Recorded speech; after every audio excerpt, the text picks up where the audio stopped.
خروشش آینه دار پنشه دریای پرخروشش آینه دار پنشه زیبا و دلنواز است فصل بهار پنشه با دو ستون مایه مزمیر دار پنشه با تخچان مایه مزمیر دار پنشه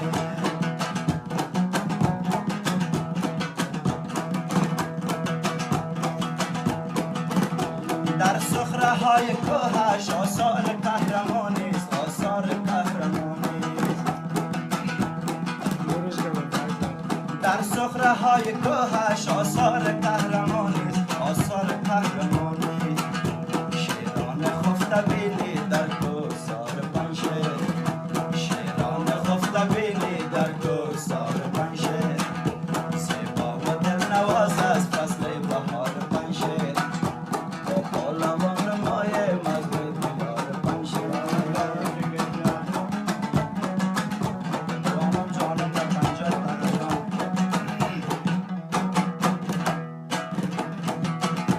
در مردمش بیابی رسم جوان مردی رسم جوان مردی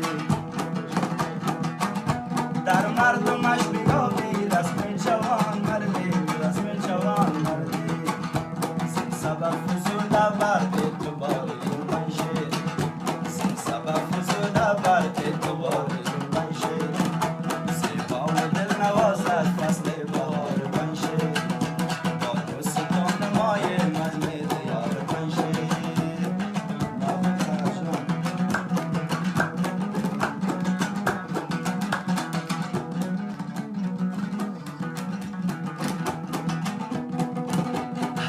میهنان رسیده از بحر استراحت از بحر استراحت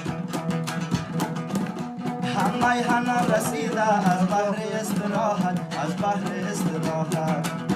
باشد مجال خلوت کنجو کنار پنشه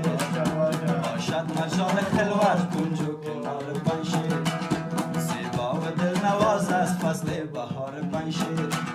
با تخچان مایه مزمیر دیار پنشه